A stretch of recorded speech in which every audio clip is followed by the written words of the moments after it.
ক্রীড়াঙ্গনে চলছে অচল অবস্থা। একদিকে ৪৮টি ক্লাবের ক্রিকেট বর্জন, অন্যদিকে যথাসময়ে লিগ আয়োজনের প্রস্তুতি নিয়ে অনড় সিসিডিএম। বাংলাদেশের ক্রিকেট বোর্ডের নির্বাচন স্থগিত না করার প্রতিবাদে ক্লাবগুলো এই কঠোর অবস্থান নিল। সিসিডিএম ২০২৫-২৬ মৌসুমের ঘরোয়া ক্যালেন্ডার অনুসারেই ঢাকার ক্লাব ভিত্তিক সকল প্রতিযোগিতা নির্দিষ্ট সময়ে আয়োজনের প্রতিশ্রুতি দিয়েছে। এই পরিস্থিতিতে ঢাকার ক্লাব ক্রিকেটের এক দ্বিমুখী সংকট সৃষ্টি হয়েছে। আজ সকালেই ক্লাবগুলোর পক্ষ থেকে এই বড় ঘোষণা আসে। বিসিবির নির্বাচন স্থগিত না করার সিদ্ধান্তের বিরুদ্ধে ক্ষোভ ও প্রতিবাদ জানিয়ে ৪৮টি ক্লাব সম্মিলিতভাবে সব ধরনের ক্রিকেট বর্জনের ঘোষণা দিয়েছে।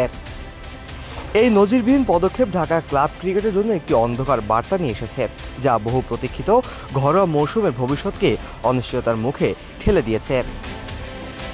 ক্লাবগুলোর এই বর্জনের ঘোষণায় Dhaka premier division cricket league থেকে শুরু করে একদম নিচের স্তরের ক্রিকেট পর্যন্ত সব ধরনের প্রতিযোগিতার অন্তর্ভুক্ত। তাদের দাবি, একটি সুষ্ঠু ও স্বচ্ছ নির্বাচন প্রক্রিয়া নিশ্চিত না হওয়া পর্যন্ত তারা মাঠে ফিরবে না।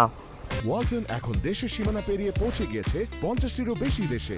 ওয়ালটন, ঘরে ঘরে, বিশ্বজুড়ে। ৪৮টি ক্লাবের বর্জনের ঘোষণার পরেও সিসিডিএম তাদের অবস্থানে অনড়।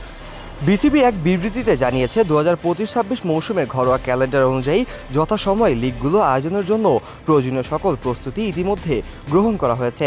সিসিডিএমের আওতাভুক্ত যে সকল প্রতিযোগিতা সময়সূচি অনুযায়ী আয়োজিত হবে: Dhaka premier division cricket league, Dhaka প্রথম, দ্বিতীয় এবং তৃতীয় বিভাগ ক্রিকেট লিগ, ঢাকা প্রথম বিভাগ টি-20 লিগ, ঢাকা তৃতীয় বিভাগ বাছাই league, CCDM challenge cup.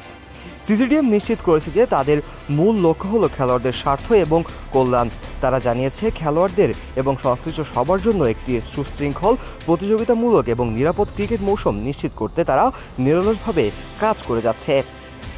CCDM আরও জানিয়েছে যে অংশগ্রহণকারী খেলোয়াড়দের স্বার্থ ও কল্যাণই তাদের সর্বোচ্চ অগ্রাধিকার। খেলোয়াড়দের ভবিষ্যৎ ও তাদের খেলাধুলার সুযোগ সুবিধা যাতে কোনোভাবেই বিঘ্নিত না হয়, সেজন্য প্রতিটি লিগ ও টুর্নামেন্ট সময়মতো আয়োজনের পরিকল্পনা গ্রহণ করা হয়েছে।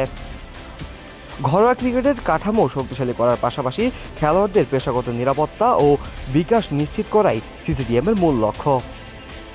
এই পরিস্থিতিতে প্রশ্ন উঠেছে, ক্লাবগুলো যদি তাদের বর্জনের সিদ্ধান্তে অনড় থাকে, তবে সিসিডিএম কিভাবে লিগগুলো আয়োজন করবে? খেলোয়াড়দের অংশগ্রহণ ছাড়া এত বড় আকারের আয়োজন করা আদৌ কি সম্ভব? এখন দেখার বিষয় বাংলাদেশের ক্রিকেটের এই সংকট কিভাবে কাটে। Kazi Mohammad Arafat, on field.